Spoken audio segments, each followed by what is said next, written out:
जय श्री गणेश। नमस्कार। मैं आचार्य संजय द्विवेदी। मेरे समस्त प्रबुद्ध दर्शकों का मेरे चैनल पर हार्दिक स्वागत है।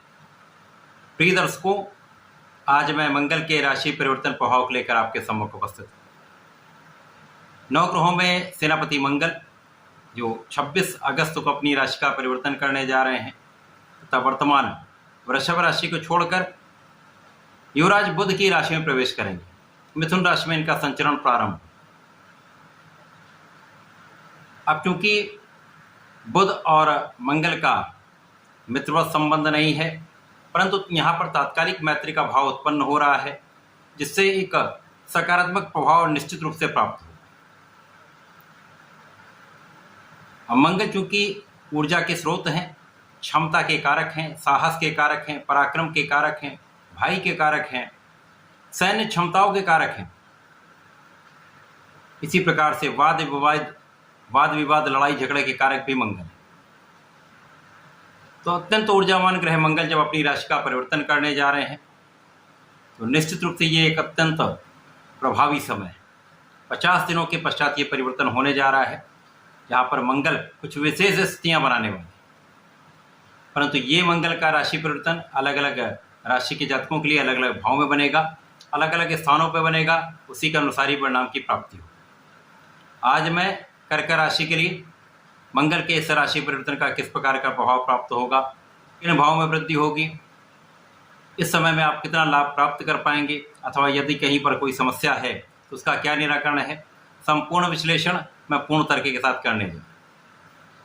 प्रिय दर्शकों, इस राशि फल को आप अपने चंद्र राशि के आधार पर देख सकते हैं। अर्थात यदि आपकी कुंडली में 4 नंबर में चंद्रमा है तो आपकी कर्क राशि। कर्क राशि के लिए मंगल अत्यंत प्रभावी भी हैं, कारक भी हैं, मित्रवत भी हैं तथा आपके लिए अत्यंत श्रेष्ठ भाव के स्वामी। कर्क राशि के लिए मंगल आपके कर्म भाव के स्वामी तथा पंचम भाव के स्वामी हैं, ज्ञान के भाव के, प्रज्ञा के भाव के स्वामी हैं। अत्यंत विशेष है, परंतु अब जो इनका परिवर्तन होने जा रहा है वो आपके 12वें भाव में। 12वां भाव जो त्रिक भाव है, व्यय का भाव है, एक्सपेंसेस का भाव है, जहाँ पर समस्त ग्रहों का प्रभाव निर्बल हो जाता है। अब यहाँ पर मंगल जब प्रवेश करेंगे तो यहाँ पर तात्कालिक रूप से कर्क राशि पर मांगलिक दोष का प्रभाव भी आरंभ हो जाएगा तथा यहाँ पर 2 अत्यंत प्रभावी भाव के स्वामी का गोचर जब 12th हाउस द्वादश भाव में होता है तो वहाँ पर निर्बलता निश्चित रूप से प्राप्त होती है। यहाँ पर किसी शुभ ग्रह का प्रभाव भी नहीं। तो मंगल जब आपके 12वें भाव में होंगे तो इस भाव की प्रबलता प्राप्त होगी। मंगल जिस भाव में होते हैं उस भाव के प्रभाव को बढ़ा दें तो व्यय आपका बढ़ जाएगा। यहाँ पर व्यय कहाँ पर होगा, तो यहाँ पर जीवन साथी के स्वास्थ्य में कुछ व्यय हो सकता है, अनावश्यक यात्राओं में आपका कुछ व्यय हो सकता है, आध्यात्मिक कार्यों में आपका कुछ व्यय हो सकता है। कुछ व्यय जो अच्छा होने वाला वो आपके व्यापार में, आपके कार्यक्षेत्र को बढ़ाने में हो सकता है। तो व्यय तो बढ़ेगा, कुछ अनावश्यक व्यय पर आपको नियंत्रण करना होगा। अब 12वें भाव में जब मंगल होते हैं तो यहाँ पर वाद विवाद की संभावना बढ़ जाती है। तो इस समय में किसी भी प्रकार के वाद विवाद से बचना ही सर्वश्रेष्ठ उपाय है। विशेष रूप से यहाँ पर आपके स्वार्थी मित्रों से आपको सावधान रहना चाहिए। किसी भी मित्र के कारण किसी विवाद में ना पड़े, नहीं तो वहाँ पर कानूनी समस्याएं हो सकती हैं, जहाँ पर कुछ व्यय की संभावना बढ़ जाती है। इसी प्रकार से इस समय ऋण बढ़ने की संभावना होती है। तो ऋण ले तो सकते हैं, चलिए आपको व्यापार करना है, आपको अपने कार्यक्षेत्र को बढ़ाना, तो ऋण ले सकते हैं, परंतु किसी को धन उधार ना दें।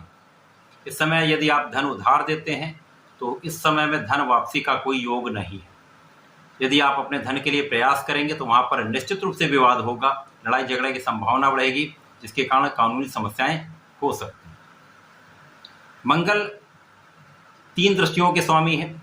इनकी प्रथम दृष्टि का प्रभाव निश्चित रूप से आपको परिश्रमी बनाएगा, छोटे भाई का संपूर्ण सहयोग मिलेगा।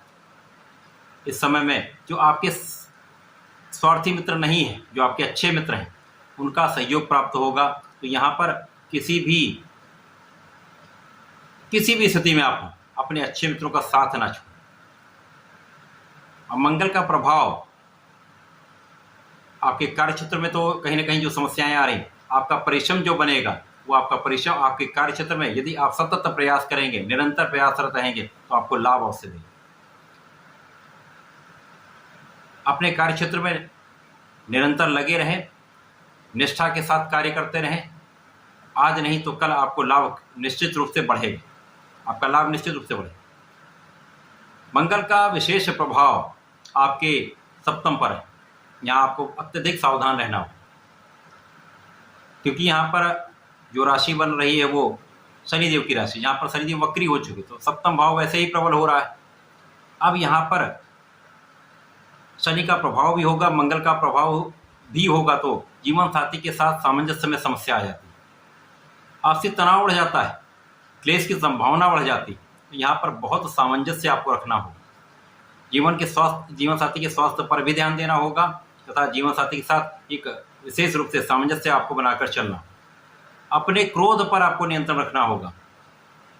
तो यदि आप ऐसा सामंजस्य बना लेते हैं तो कोई बहुत बड़ी संभावना ऐसी नहीं है कि यहाँ पर बहुत बड़ी हानि। हाँ, यहाँ पर साझेदारी में यदि कुछ कार्य करते हैं, कुछ व्यापार करते हैं, तो वहाँ पर आपको लाभ अवश्य मिलेगा। तो मंगल का ये राशि परिवर्तन कर्क राशि के लिए 12वें भाव में होकर कुछ समस्याएं अवश्य देने वाला है, कुछ लाभ भी देगा। इस समय में आपको नियमित रूप से भगवान शंकर मोचन की शरण में रहना चाहिए, हनुमान चालीसा का नित्य पाठ करना चाहिए। यदि मंगल शनिवार हनुमान अष्टक के साथ बजरंग बाण का पाठ संकल्प लेकर कर लेते हैं तो लाभ अवश्य मिलेगा। घर से निकलते समय दीन दयाल विरुद्ध संभारी, हरहु नाथ मम शंकर भारी, 11 बार पढ़कर निकलेंगे तो आपके कार्य भी बनेंगे, संकट भी दूर। तो ऐसा करके इस समय का उपयोग करें, लाभ लें। धन्यवाद, नमस्कार।